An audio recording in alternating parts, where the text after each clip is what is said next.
Tokyo, Japan. Ultra-safe megacity for the determined. Tokyo is consistently ranked one of the world's safest major cities. Violent crime is extremely rare here, and even petty thefts are uncommon. Tokyo's building codes and urban planning emphasize earthquake resilience and public safety. In fact, among Tokyo's 23 wards, Setagaya, Setagaya-ku, and Koto-ku rank among the safest, placing third and fourth lowest crime rate in the city. As a result, Tokyo's residents, locals and expats alike, enjoy walking home at night and living in densely populated neighborhoods without the fear common to many large cities. Drug use and gun violence are virtually non-existent, and public order is meticulously maintained. By contrast, expatriates in Seoul or Taipei experience safe cities as well, but Tokyo's crime rates are exceptionally low, even by their standards. Cost of living and housing. Housing rents. Tokyo's living costs are high, especially in popular wards. For example, central wards like Meguro average around 225,000 yen per month in rent, whereas more residential areas, like Setagaya, average about 173,000 yen, and Koto about 169,000 yen. Excerpt House, a Tokyo apartment broker, notes that a furnished 1R1K studio in Setagaya typically rents for 70,000 yen to 100,000 yen, while a 1DK 1LDK is roughly 100,000 yen to 180,000 yen. By contrast, a similar one-room in Meguro is more like 120 yen to 150k. These rents exclude utilities, which can add another 10k to 15k monthly: electricity, gas, water, internet. In suburban wards, like northern Setagaya or farther out Koto, rents skew toward the lower end of these ranges. Near Shibuya or Tokyo Station, e.g. Meguro or central Koto, rents hit the high end. Other living costs. Tokyo dining and groceries are also pricey. A casual lunch costs on the order of 900 yen to 1,000 yen, $7 to $8, and a restaurant dinner for two can be $42. Monthly food and household expenses might reach $400 to $450 per person. Public transport is efficient but not cheap. A commuter pass is roughly $75 to $80 per month, 8,000 to 9,000 yen. Utilities run $100 to $150 for a couple, electric, gas, water combined. High-speed internet is about $30 per month. In summary, conservative estimates peg a single adult's monthly budget, including rent, around 200 to 250k, $1,500 to $1,800. A family of four typically needs on the order of 600 to 700k per month. These figures line up with cost of living databases. For example, one site finds 1,700 yen, 280k, for one person with rent, and 4,100 yen, 685k, for a family of four. Sample budgets. As a rule of thumb, a single expat should expect to spend 200k plus monthly to live comfortably in Tokyo. A dual-income couple might safely budget 300 to 400k. One should cover rent and taxes, the other handles living costs. A family, 2 adults plus children, will often spend 500 to 700k on rent, food, schools, etc. Private school is the biggest wild card. See below. Even a modest budget can be managed. The sharehouse market even advertises rooms from 35k to 48k per month, all inclusive, and with no key money or deposit. Note that Tokyo's average after-tax income, 370k month, generally covers these needs. Nevertheless, living here is font of constant trade-offs, e.g. smaller apartments or cheaper neighborhoods if costs pinch. Deposits and key money. Foreigners must remember Japanese rental customs. Most leases require a refundable security deposit, plus a non-refundable key money, reikin. This gift to the landlord typically equals 1 to 2 months' rent, effectively doubling the move-in cost. Additionally, landlords usually demand a Japanese guarantor. Many expat specialists therefore recommend using guarantor services or international-friendly rentals to avoid these hurdles. In contrast, Seoul and Taipei generally lack the key money tradition. Tenants usually pay only last month's deposit, and have more English-friendly leasing paperwork. Visas and work permits. Standard work visas. To work in Japan, you generally need a sponsored visa from a Japanese employer. The most common category is the Engineer, Specialist in Humanities, International Services visa. It covers university-educated professionals working in tech, finance, design, marketing, teaching, non-careers, etc. To qualify, your job duties must closely match your academic background, and you need a degree or equivalent experience. Aside from that, salary and employer size matter. Japan expects foreign specialists to earn a competitive wage, roughly parity to a Japanese peer, to be eligible. Once in the country, these visas need regular renewal, typically 1 to 5 years. Highly skilled professional visa. Japan also offers a prized, highly skilled foreign professional visa. Pointosei Kodo Jinzai in Japanese. This points-based category is time-limited, but comes with perks. Faster path to permanent residency, longer stays, family advantages, etc.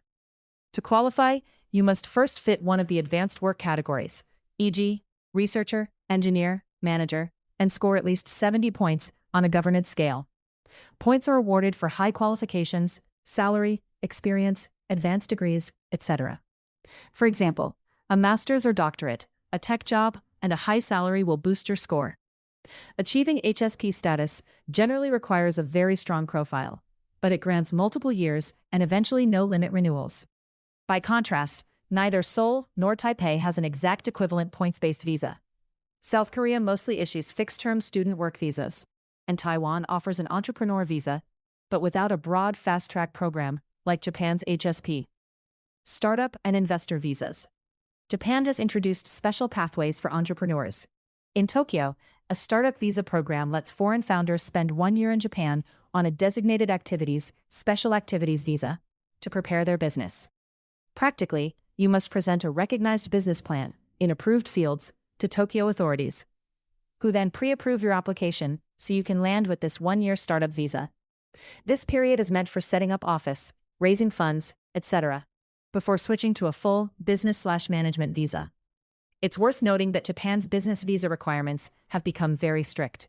Starting late 2025, an entrepreneur must have at least 30 million yen capital and hire 1 full-time local staff on top of other criteria.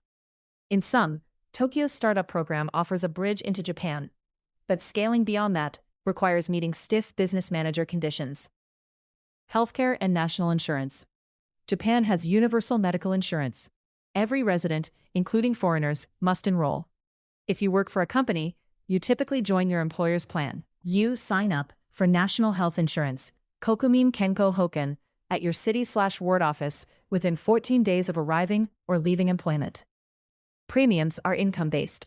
For example, someone earning 4 million yen annually will pay roughly 400,000 yen, or about 34,000 yen, month, for NHI. When receiving care under the system, patients pay only 30% of medical costs out of pocket. The insurance covers 70%. This applies to doctor's visits, hospital stays, and most treatments. Dental and vision are partially covered too, and each prefecture caps premiums to some degree.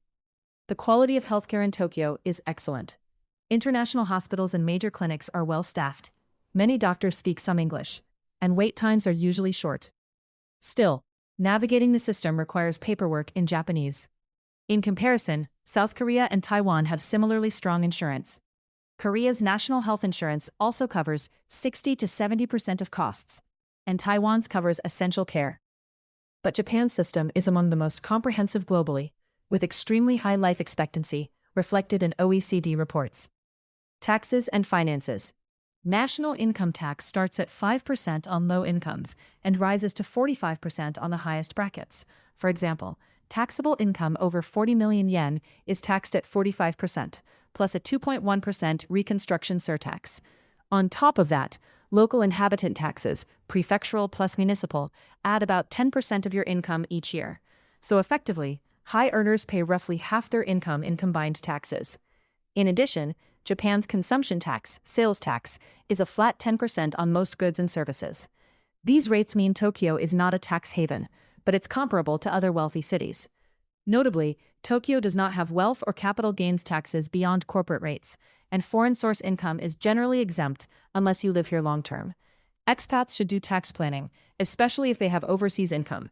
Seoul taxes worldwide income only for permanent residents, Taipei for citizens. Earthquakes and disaster preparedness.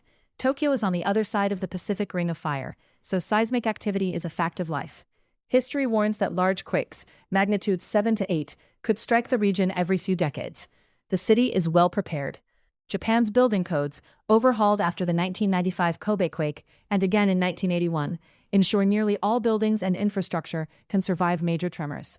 Houses and skyscrapers use advanced dampers and flexible designs, Frequent drills are held with schoolchildren and office workers, and an emergency alert (J-alert) system sends real-time quake warnings and evacuation instructions to phones and loudspeakers. Sewage and gas lines have automatic shutoffs, fire departments train for mass response, and every ward publishes hazard maps. Tokyo also plans for other disasters. Tsunami risk is low in the city center, far from the coast, but floods and typhoons are addressed with hardened infrastructure, levees, drainage. Neighborhood evacuation areas and shelters are well signposted. Overall, while no city is quake-proof, Tokyo's disaster readiness is among the world's best. For comparison, Taipei, also on an active fault line, has a similar culture of preparedness, while Seoul has much lower quake risk. Transportation, world-class transit. Tokyo's transit network is legendary. Over a dozen rail operators, Tokyo Metro, Toei, JR, plus private lines, interlock to cover almost every neighborhood. Trains and subways run often, every 2 to 5 minutes in rush hour, and very punctually. Delays are usually seconds. A Tokyo Transit card, Suica Passmo, works on all trains, buses, and even taxis, making travel seamless. A typical one-way subway fare is about 200 to 300 yen. A monthly metro pass runs about 8 to 9K. Taxis are relatively affordable by international standards, 700 yen base, then 300 yen per kilometer, and ubiquitous, though traffic can be heavy. Intercity transport is equally impressive. Tokyo terminals, Tokyo Shinagawa, connect via Shinkansen bullet trains to the rest of Japan. For air travel, 2 major airports serve Tokyo: Haneda, closer for domestic Asia, and Narita, for long-haul international flights. Both are large international hubs with modern facilities. Overall, getting around Tokyo and beyond is safe, reliable, and convenient, a definite plus for newcomers. Schools and education. Families should note that public schools in Tokyo are Japanese medium. Local elementary and secondary schools are excellent, but classes are almost entirely in Japanese and geared to national exams. Foreign children can attend with permission, but without Japanese fluency, they often struggle. Many expat families therefore choose private international schools. Tokyo has dozens of these: British, American, IB, and country-specific curricula. They come at a premium. Annual tuition typically ranges from about 1.2 to 3.0 million, $8,000 to $21,000 per child. For example, Tokyo International School or AOBA are 1.6 to 2.4 M, the British school is about 1.8 to 3.2 M, and the American school up to 3.5 M. Lower-cost alternatives exist. Some country-specific schools charge under 1.2 million, but space is competitive. In short, expect expensive schooling. Many expat parents will budget $15K to $30K per child per year. Cultural hurdles. Language and work. A major challenge is language. Almost all government forms, contracts, and services are in Japanese. Many landlords, banks, and hospitals have limited English support. Getting apartment contracts signed can be tough without a Japanese speaker. Landlords often require you to present a guarantor or use language intermediaries. In Seoul or Taipei, English signage and assistance are more common. Japan still operates mostly in Japanese for official matters. Business culture also expects some Japanese. Even if your office is international, you may need to read notices or allocate approvals with hanko, personal seals. Another hurdle is work culture. Japan has traditionally valued long hours and group loyalty. Overtime and late-night team dinners, nomikai, are common workplace norms, especially for Japanese companies. While Japan is pushing reforms, overtime caps, more vacation, remote work options, in practice, many professionals still find themselves working late, more so than in Western Europe. Seoul has a famously intense work hours culture as well, recently capped at 52 hours a week by law, while Taipei's work hours are long on paper, but less ritualistic. In short, all three cities have demanding jobs, but outsiders should be aware that in Tokyo, the line between work and personal life can be blurrier than at home. Conclusion: Tokyo is an ultra-safe, well-run megacity with world-class infrastructure and services. Its advantages, especially personal security, healthcare quality, and transit, are hard to beat. The downsides are mainly costs and adjustments: high rent, high taxes, and everyday expenses, plus cultural hurdles like language barriers, guarantor, key money rental customs, and a demanding work ethos. Newcomers considering Tokyo should weigh these against their priorities. If safety, convenience, and stability top your list, Tokyo delivers. If lower cost or looser culture is more important, cities like Seoul or Taipei might edge out Tokyo on those counts. But for those willing and determined to adapt, Tokyo can offer an exceptional, if expensive, quality of life in one of the world's most fascinating cities. All links to sources are available in the text version of this article. You can find the full article at movingabroad.life/blog. Thanks for listening. Thanks for listening to Moving Abroad Life. If this episode helped you get closer to your next move, make sure to subscribe so you never miss a new deep dive. For the full written breakdown, comparison data, and relocation resources, open your browser and type movingabroad.life right into your address bar. That's movingabroad.life.